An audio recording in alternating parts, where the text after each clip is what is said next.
السلام علیکم ورحمۃ اللہ وبرکاتہ۔ آج کے خطبے کا عنوان ہے کتاب اللہ کو یاد کرنا۔ الحمدللہ والصلاۃ والسلام علی رسول اللہ، اما بعد۔ ہر قسم کی تعریف اللہ تعالیٰ کے لیے ہے جس نے ہمیں دین اسلام کے ذریعے عزت عطا کی، دین کے روشن نقوش جن میں کوئی اشتباہ نہیں ہے کی طرف ہماری رہنمائی کی اور ہمیں اس بہترین امت میں شامل کیا جو لوگوں کی بھلائی کے لیے وجود میں لائی گئی ہے۔ اللہ کی رحمت اور برکت ہو اس رحمت پر جس کا تحفہ ہمیں عطا کیا گیا اور اس نعمت پر جس سے ہمیں نوازا گیا ہے، یعنی محمد بن عبداللہ صلی اللہ علیہ وسلم پر اللہ کی رحمت ہو، آپ پر، آپ کی آل پر، اور قیامت کے دن تک آپ پر اللہ کی بے پایاں سلامتی نازل ہوتی رہے۔ حمد و ثنا کے بعد اے اللہ کے بندو، اللہ تعالیٰ نے قرآن مجید کی نعمت عطا کر کے ہمارے اوپر بہت بڑا احسان کیا جو اپنے آپ میں بہت بڑی نعمت ہے۔ یہ اللہ تعالیٰ کی مضبوط رسی ہے۔ جس نے قرآن کے مطابق فیصلہ کیا اس نے انصاف کیا۔ قرآن ایک حتمی پیغام الہی ہے، اس کی بات فیصلہ کن اور دو ٹوک ہے، اس میں کوئی بھی غیر سنجیدہ بات نہیں ہے۔ اس کی آیات بار بار زبانوں پر دہرائی جاتی ہیں پھر بھی پرانی نہیں ہوتی۔ لوگ اس کتاب ہدایت سے خوب استفادہ کرتے ہیں پھر بھی آسودہ نہیں ہوتے۔ وہ سچے لوگوں کے لیے آب حیات کا صاف و شفاف چشمہ ہے اور تقوی و پرہیزگاری کی راہ پر چلنے والوں کے لیے طاقت کا سرچشمہ ہے۔ ہم اللہ تعالیٰ سے دعا گو ہیں کہ وہ ہمیں اور تمام مسلمانوں کو قرآن سے تعلق استوار کرنے والا بنائے۔ یہی لوگ اللہ تعالیٰ سے تعلق رکھنے والے اور اسی کے خاص بندے ہیں۔ اے اللہ کے بندو، کیا آپ لوگوں نے کسی دن اپنے آپ سے یہ سوال کیا کہ ہم قرآن کیوں حفظ کرتے ہیں اور اسے اپنی نسلوں کو کیوں حفظ کرواتے ہیں؟ اسے حفظ کرنے کی یہ ساری کوششیں آخر کیوں کی جاتی ہیں؟ حفظ قرآن کے بارے میں لوگوں کی دلچسپی اور فکر مندی آخر کیوں بڑھتی جا رہی ہے؟ جو امت کے حال و مستقبل کے تعلق سے غیرت مند ہیں، اس مشن کو کامیابی سے ہمکنار کرنے کے لیے یہ چون طرفہ جد و جہد آخر کیوں ہیں؟ سلطان اپنی حکومت کے ذریعے، عالم اپنے علم اور مقام و مرتبہ کے ذریعے، مالدار و خوشحال اپنے مال و دولت کے ذریعے، استاد اپنی محنت و توجہ کے ذریعے اور منتظم اپنی خصوصی دلچسپی اور نگرانی کے ذریعے اس مشن کو کامیاب بنانے میں آخر کیوں لگے ہوئے ہیں؟ اس لیے کہ ہم حفظ قرآن کے معاملے میں نبی کریم صلی اللہ علیہ وسلم کو اپنا اسوہ و نمونہ بناتے ہوئے اس نیک عمل کو سر انجام دیتے ہیں۔ آپ صلی اللہ علیہ وسلم قرآن مجید کو یاد کرتے تھے، ہمیشہ اس کی تلاوت کیا کرتے تھے اور ہر سال جبریل علیہ السلام کو قرآن سناتے۔ جس سال آپ صلی اللہ علیہ وسلم کی وفات ہوئی اس سال آپ نے 2 مرتبہ قرآن سنایا۔ آپ صلی اللہ علیہ وسلم صحابہ کرام رضوان اللہ اجمعین کو قرآن پڑھاتے تھے اور ان سے قرآن سنتے بھی تھے۔ اسی طرح مسلمان حفظ قرآن کے معاملے میں سلف صالحین کے نقش قدم پر چلتے ہوئے اس کار خیر کو انجام دیتے ہیں۔ وہ لوگ تمام علوم سے پہلے حفظ قرآن اور علم قرآن سے اپنی تعلیم کا آغاز کرتے تھے، کیونکہ دین کا علم درجہ بدرجہ، منزل بمنزل اور رتبہ برتبہ حاصل کیا جاتا ہے۔ اس سے تجاوز کرنا صحیح نہیں ہے۔ جس نے ان ساری حدوں سے تجاوز کیا تو وہ سلف رحمہ اللہ اجمعین کے راستے سے تجاوز کر گیا۔ تعلیم کا سب سے پہلا مرحلہ کتاب اللہ کا زبانی یاد کرنا اور اس کو سمجھنا ہے۔ حفظ قرآن ان بہت سارے علوم پر مقدم ہیں جنہیں لوگ علم کا نام دیتے ہیں۔ اس میں سے کچھ علوم باطل ہیں اور کچھ کم فائدہ مند ہیں۔ جو شخص علم دین میں سے اصول و فروع کا علم حاصل کرنا چاہتا ہے اس کے حق میں بھی حفظ قرآن مقدم ہے۔ موجودہ دور میں اس قبیل کے تمام لوگوں کے حق میں مشروع یہی ہے کہ وہ اپنی تعلیم کا آغاز حفظ قرآن کریم سے کریں، اس لیے کہ دینی علوم کی یہی اصل ہے۔ اسی طرح قرآن مجید کو زبانی یاد کرنا اس امت کی خصوصیات میں سے ہے۔ قرآن مجید کو نقل کرنے کے معاملے میں جس چیز پر اعتماد کیا جاتا ہے وہ دلوں کی یادداشت اور سینوں کے اندر قرآن کا محفوظ ہونا ہے۔ یہ اس امت کو اللہ تعالیٰ کی طرف سے عطا کردہ اعلیٰ ترین خصوصیت ہے۔ قرآن مجید کو زبانی یاد کرنا ہمیشہ سے اس امت کا شعار رہا ہے، اور حفظ قرآن کا یہ اہتمام دشمنوں کے حلق میں کانٹے کی طرح چبھتا ہے۔ ایک مستشرق کہتا ہے شاید دنیا میں سب سے زیادہ پڑھی جانے والی کتاب قرآن ہے، اور یہ بات یقینی طور پر کہی جا سکتی ہے کہ دنیا کی ساری کتابوں کی بنسبت قرآن کا حفظ سب سے زیادہ آسان ہے۔ ایک دوسرا مستشرق کہتا ہے باوجود یہ کہ ایمان کی لہر مسلمانوں میں کمزور پڑ چکی ہے اور اس کا دائرہ سمٹ گیا ہے، مسلمانوں میں ہزاروں ایسے افراد اب بھی موجود ہیں جو قرآن کو حفظ کرتے ہیں، جو قرآن کو زبانی طور پر اپنی یادداشت سے دہرانے پر قادر ہیں۔ اے اللہ کے بندو، قرآن کا حفظ تمام لوگوں کے لیے آسان ہے۔ بہت سے محدود شعور اور کمزور یادداشت کے لوگ بھی قرآن کریم کو حفظ کرنے میں وہ کامیاب ہو گئے ہیں۔ نیز عربی زبان سے ناواقف عجمیوں اور بہت سے معمر افراد نے بھی قرآن مجید کو حفظ کرنے میں کامیابی حاصل کی ہے۔ یہ قرآن کریم کا اعجاز ہے۔ قرآن کریم کے اعجاز کی 16ویں صورت میں کہ اللہ تعالیٰ فرماتے ہیں قرآن تمام انسانوں کے لیے زبان پر آسانی کے ساتھ جاری ہونے والا کلام ہے، یہاں تک کہ گنگے اجنبیوں میں بھی حفظ قرآن کی سعادت حاصل کی، اور لکنت زدہ قبطیوں کی زبان پر بھی یہ قرآن جاری ہو گیا۔ قرآن مجید کی طرح کسی بھی دوسری کتاب کو زبانی یاد نہیں کیا جا سکتا، اور گنگے کی زبان پر قرآن کی طرح کوئی دوسری کتاب جاری نہیں ہو سکتی، کیونکہ اللہ تعالیٰ کا فرمانے باری تعالیٰ ہے۔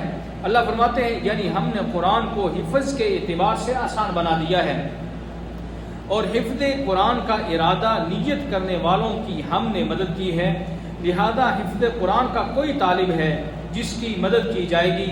اس سے کتاب اللہ کے حفظ کے معاملے میں عزم و ارادہ کی مضبوطی حاصل ہوتی ہے اور ایک انسان کی ہمت بلند ہوتی ہے۔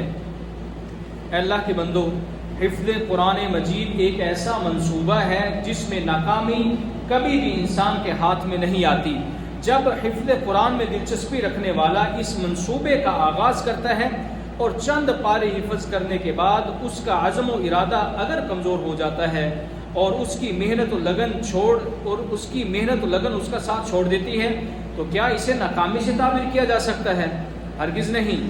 جواب یہ ہے کہ اس نے قرآن کے کچھ حصے کو یاد کرنے کے لیے جو محبت اور کوشش اور جو محنت اور کوشش کی وہ یقینی طور پر رائگاں نہیں ہوئی، یا یہ کہا جا سکتا ہے کہ اس نے اپنی یادداشت میں قرآن کو قابل ذکر طور پر محفوظ نہیں کیا، لیکن اس نے چند اجزاء کو حفظ کرنے کے بعد اپنا جو وقت تلاوت اور حفظ شدہ حصے کو دہرانے میں صرف کیا وہ یقینی طور پر اللہ تعالیٰ کی اطاعت میں گزارا ہوا وقت ہوگا۔ اس نے نہ جانے کتنی آیتوں اور سورتوں کی تلاوت کی، اور یہ بات ہم سب کو معلوم ہے کہ اللہ کی کتاب کے ایک حرف کے بدلہ 10 نیکیاں حاصل ہوتی ہیں۔ اے اللہ کے بندو، حفظ قرآن ہر طرح کی تکریم اور عزت افزائی کا مستحق ہے۔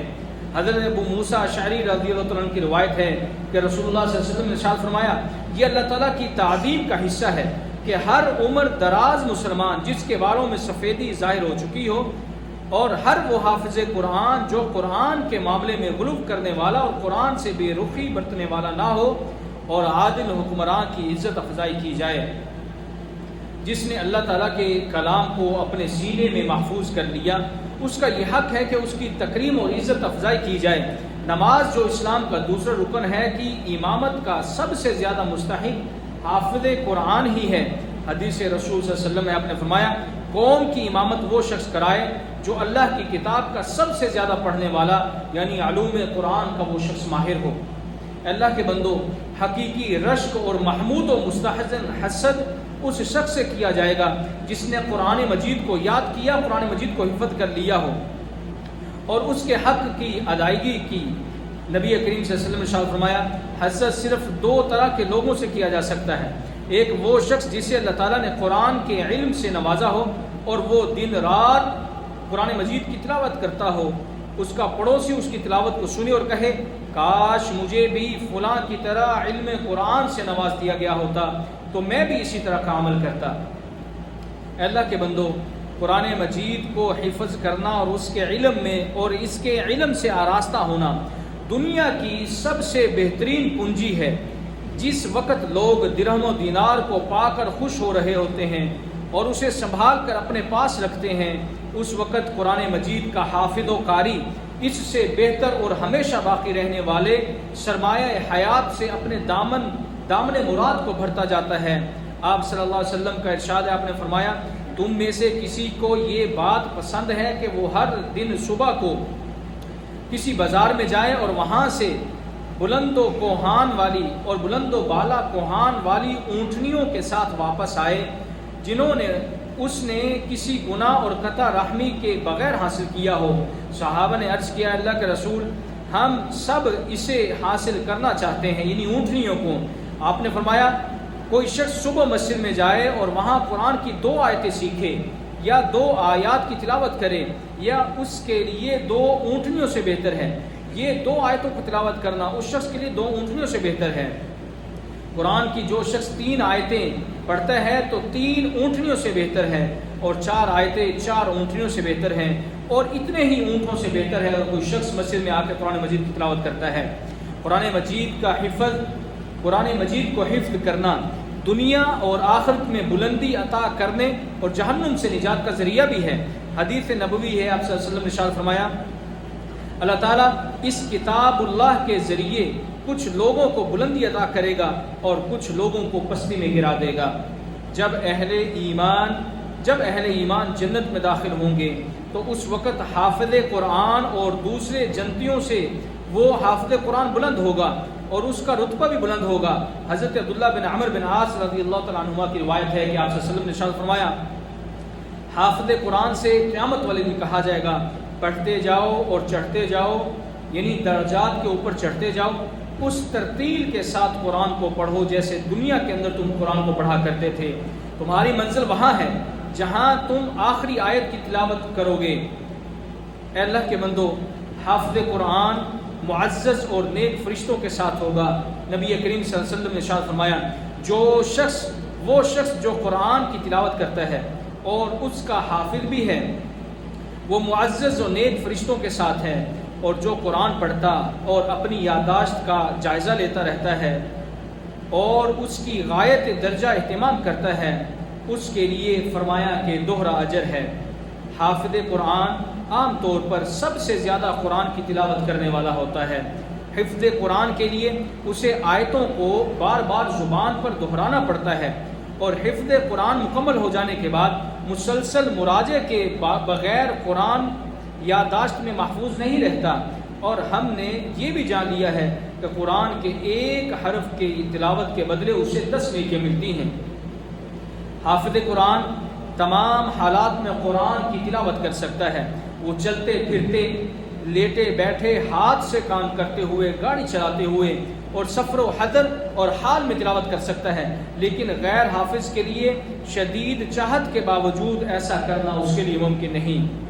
اس لیے اللہ کے بندو، ان تمام فوائد کو سامنے رکھ کے قرآن مجید کا کچھ نہ کچھ حصہ ضرور حفظ کیجئے۔